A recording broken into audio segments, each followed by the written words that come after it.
The United States has always been able to design deadly aircraft, but sometimes engineers have managed to exceed even the wildest expectations by practically designing an impenetrable tank with wings as opposed to an attack aircraft.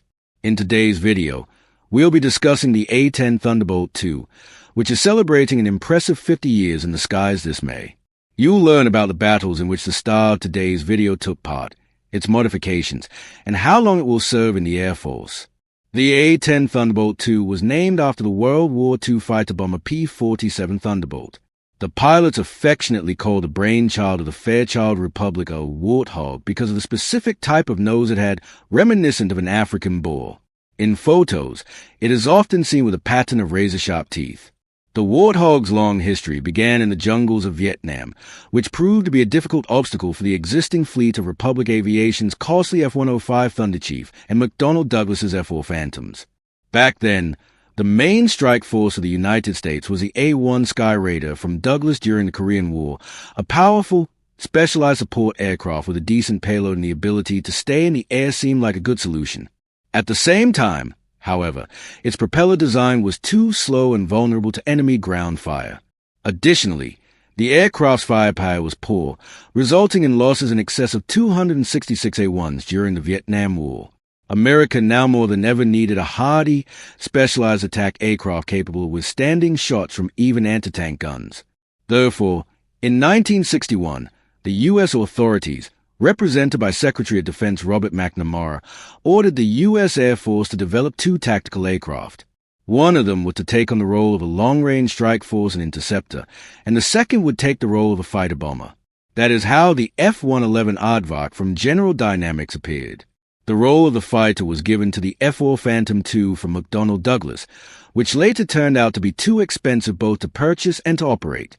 In parallel to this, a battle was taking place between the U.S. Army and the Air Force regarding helicopter power, which the latter noticeably lost due to the Army's choice in favor of the Lockheed H-56 Cheyenne, a combat-ready attack aircraft with excellent speed. It eventually became the main anti-tank force in Europe. A 1966 Air Force study of existing CAS, close air support, capabilities identified gaps in tracking and firefighting functions that the Cheyenne could fill, but the Air Force decided that it would be wiser to put more effort into creating a potential successor to the A-1. But what about the A-10? In 1966, U.S. Air Force Chief of Staff John P. McConnell ordered the design of a specialized CAS, close air support, aircraft as part of the AX, Attack Experimental, program, setting forward a number of requirements for the future device. However, in 1970, the U.S. Air Force changed its request for a future aircraft, now having an eye on Soviet armed forces and the need to conduct offensive operations in all-weather conditions. The aircraft was designed with a 30mm swivel cannon in mind and had a top speed of 460 miles per hour, a 4,000-foot takeoff distance, an external load of 16,000 pounds, a fixed range of 285 miles, and a unit cost of over $1.4 million. Though today, the real cost of the A-10 will be more than $45 million, as the last models released in the 1980s cost taxpayers $18 million. Under the 30mm cannon was a separate RFP, request for proposal, with an impressive rate of fire of about 4,000 rounds per minute and the highest muzzle velocity. 6 aviation companies submitted proposals, but the final bidders were Northrop and Fairchild Republic, and their future prototypes were named YA-9A and YA-10A. $28.9 million was allocated for construction of the first and $41.2 million for the second. The creation and testing of prototype guns for the future aircraft were entrusted to General Electric and Philco Ford. The YA-10A took to the air first, ahead of its competitor by a mere 20 days. In fact, neither had decisive advantages, except that the Northrop YA-9A was more maneuverable and had better acceleration characteristics, while the Fairchild Republic YA-10A was more economical and easier to maintain. By 1973, Fairchild received the first contract worth $159 million for the production of 10 pre-production aircraft, the first of which took off in 1975. A little later, the same GAU-8 Avenger autocannon, one of the most powerful artillery systems ever installed on an American aircraft, was mounted on the YA-10A. The gun was placed in the center of the fuselage, taking up half the space available, which is why the nose landing gear was forced to move slightly to the right. The effectiveness of the GAU-8A was tested on American M48s and Soviet T-62s received from Israel. It turned out that against the latter, it could cause fire and detonation of ammunition when firing at distances of up to 3,937 feet.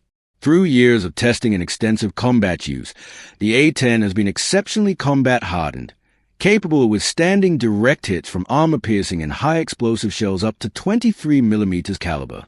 In case of hydraulic failure, it was equipped with a dual hydraulic flight system and a backup mechanical system. The Warthog came out so fierce that it can fly even with only one engine, half of the tail, half of a wing, and one elevator, making it a true Terminator compared to other combat aircraft in the American fleet. Full-scale production of the A-10 was launched in February 1976, and just a month later, the first Warthog was accepted by the U.S. Air Force Tactical Air Command. The project was so successful that peak production reached 13 aircraft per month, and total deliveries by 1984 reached 715 units, including 2 prototypes and 6 test models. Initially, the planned service life of the Warthog was 6,000 hours, soon increased to 8,000 hours, common for military aircraft. However, cracks appeared in the part of the hull where the outer wing sections connected to the fuselage. This problem was solved by adding cold processing, and starting with the 440th aircraft, the thickness of the lower wing skin was increased to extend the A-10 service life. Earlier production models were deemed too costly to retrofit. In 1998, Grumman developed a plan to address structural problems, deciding to increase the A-10 service life to 16,000 hours as part of the HOG-UP program, which began in 1999. During this, the aircraft received significant upgrades in flight control systems, new fuel tanks, and thorough engine nacelle checks. However, the Air Force was most concerned about depleting wing stocks for the Warthog fleet. Experts estimated that by 2011, reserves could run out, and replacement plans seemed too costly, initially $741 million, with a total cost of $1.72 billion over the project's lifespan. The best solution was ordering 242 new wings, avoiding unnecessary expenses. By 2011, 2 A-10s flew with new wings, improving combat readiness, reducing maintenance costs, and extending service life until 2035, though Boeing later announced plans to keep them flying until 2040. Since entering service, the Warthog has undergone many upgrades.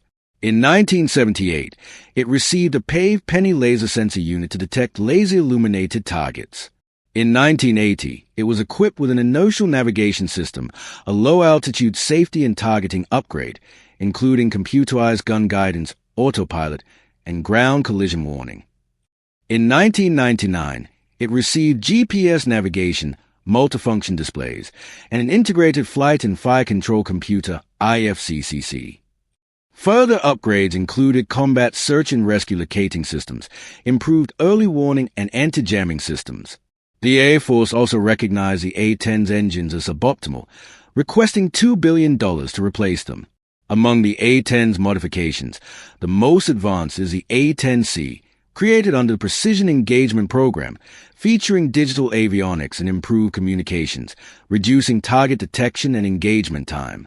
Engineers also installed a Missile Warning System, MWS, an ALQ-184 electronic warfare unit, and other enhancements. The first A-10CS deployed to Iraq in 2007 with the 104th Fighter Squadron of the Maryland National Guard and performed exceptionally. Other notable variants include A-10B Night Adverse Weather, a prototype for night and bad weather operations. A-10 PCAS, an alleged unmanned version developed by Raytheon and Aurora Flight Sciences under DARPA's Persistent Close Air Support Program. Civilian A-10, a modified version for weather research, replacing the North American T-28 Trojan, with military avionics removed and the GAU-8 replaced with scientific equipment.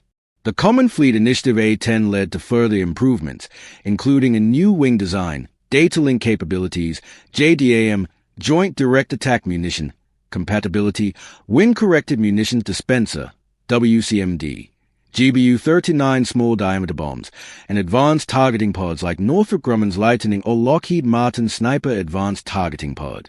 The kit also includes a rover, remotely operated video-enhanced receiver for transmitting sensor data to ground personnel. Despite its seemingly clumsy appearance, the Warthog excels not only in ground support but also in hunting enemy armor. Initially used in search and rescue operations, it later focused on ground attack missions. Its combat debut came in the 1991 Gulf War, where it destroyed nearly 1,000 Iraqi tanks, 2,000 military vehicles, and 1,200 artillery pieces. The GAU-8 even proved effective against helicopters. The A-10 flew over 8,100 sorties with a 95.7% combat capability rate, outperforming even the F-16 and stealth F-117. The A-10 Thunderbolt II soars only with the U.S., never exported, though allies like Japan, Israel, the U.K., Germany, Belgium, and South Korea have expressed interest. However, few countries can afford its specialized role, as multi-role aircraft are cheaper to operate. An hour of A-10 flight costs over $20,000, still cheaper than the F-16, $23,000 per hour, and far below the F-15 and F-35, $40,000 to $45,000 per hour. Despite repeated attempts to retire the A-10, its legendary durability and pilot loyalty keep it flying. With upgrades ensuring service beyond 2040, the Warthog remains a battlefield terminator. Do you think it will still be in combat after 2040? Share your thoughts in the comments. If you enjoyed this video, leave a like and subscribe for more. Thanks for watching, and see you in the next one.